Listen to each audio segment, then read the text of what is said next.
ਕਿੰਨਾ ਵਾ 41 kilo 50 gram ਆਵੇ ਆ ਦੁੱਧ ਵੀ ਨਾਲ ਲੱਜ ਪਾਲਣੀਆਂ ਔਖੀਆਂ ਗੜੀਆਂ ਵਿੱਚ ਚੰਗੇ ਖੂਨ ਦੀ ਏ ਤਸੀਰੇ ਸ਼ਾਲਾ ਸਭ ਦੇ ਸਬਰ ਹਲਾਲੀ ਹੋਮਣ ਹੁੰਦੇ ਸਜਣ ਬੜੀ ਜਗੀਰੇ ਤੇ ਕੋਈ ਦਿਨਾਂ ਗੱਲਾਂ ਨੂੰ ਚੁੱਕਣੀ ਕੇ ਫਰਮਾ ਗਿਆ ਕੋਈ ਰਾਗੀਰੇ ਉਥੇ ਲੋਕ ਦੀ ਚਾਹ ਹਲਾਲੀ ਹੋਮਣ ਕਾਇਨਾਤ ਦੇਰ ਅਮੀਰੇ ਕਾਇਨਾਤ ਦੇਰ ਅਮੀਰੇ ਬੈਜੋ ਯਾਰ ਮਨਾਉਣਾ ਪਿੱਛੇ ਜੋ ਖੁਦਾ ਦੇ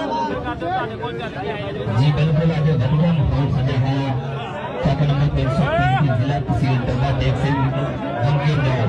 ਆ ਫੇ ਜੀ ਆ ਵੇਖਿਆ ਕਿੰਨਾ ਦੁੱਧ ਕਿੰਨਾ ਵਾ 41 ਕਿਲੋ 50 ਗ੍ਰਾਮ ਆਵੇ ਆ ਦੁੱਧ ਵੀ ਨਾਲੇ ਮਿੱਠਾ ਸਾਫ ਜਿਹੜਾ ਹੁਣ ਕਹਾਂ ਚੱਕ ਦੇ ਚਿੱਟਾ ਜਲ ਗਿਆ ਖੂਨ ਚਾ ਕਿੱਤਾ ਜਲ ਗਿਆ ਕਿੰਨਾ ਦੁੱਧ ਆ 41 ਕਿਲੋ 50 ਗ੍ਰਾਮ ਦੁੱਲੇ ਜਲਾਇਆ ਤਾਂ ਦੁੱਧ ਸਮੁੰਦਰੀ ਵਾਲੇ ਦਾ ਚੋਰ ਚੱਕ ਵਾਲੇ ਦਾ ਸਹੀ ਹੈ ਹੁਣ ਦੂਜਾ ਨੰਬਰ ਆ ਜਾਏਗਾ ਠੀਕ ਹੈ ਜੀ ਠੀਕ ਹੈ ਦੂਸਰਾ ਹੁਣ ਲੈ ਇੰਨੇ ਗੱਲ दूध है जी 41 किलो 50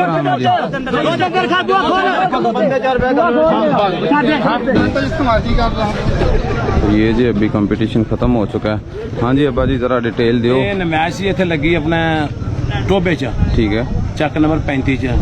ਤੇ ਮਨੀਰ ਕਮੋਖਾ ਸਾਹਿਬ ਹਾਂਜੀ ਚੋਰੀ ਲਿਆ ਗੁੱਜਰ ਸਾਹਿਬ ਚੋਰੀ ਫੇਰ ਗੁੱਜਰ ਸਾਹਿਬ ਚੋਰੀ ਗੁੱਜਰ ਸਾਹਿਬ ਜੀ ਇਹ ਮਾਸ਼ਾਅੱਲਾ ਸਾਰੇ ਮੁੰਡੇ ਨੂਰ ਸਾਈ ਸਾਹਿਬ ਜੀ। ਤੇ ਯਾਨੀ ਕਿ ਸਾਰੇ ਅਸੀਂ ਇਹ ਚੋਣ ਆਏ ਸੀ ਅਸੀਂ ਵੇਖਣ ਵਾਲੇ ਸੀਗੇ सही जी ਤੇ ਮੇਨ ਬੱਕਰੀ ਨੂੰ ਦੁੱਧ ਦਿੱਤਾ ਵਾ 41 ਕਿਲੋ ਕਿੰਨੇ ਗ੍ਰਾਮ 500 ਗ੍ਰਾਮ ਲਓ ਜੀ 45 ਜਿਹੜਾ kg ਅਸਲ ਮਿਲਿਆ ਗਿਆ ਤੋਂ ਸਾਡੇ ਸਾਹਮਣੇ ਸੀ ਉਹ ਗੱਲ ਕਰਨੀ ਆ ਬਰਤਨ ਦੇ ਵਿੱਚ सही जी ਤੇ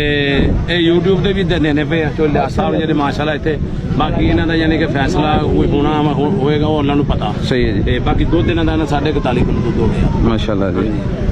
चलें जी ठीक है।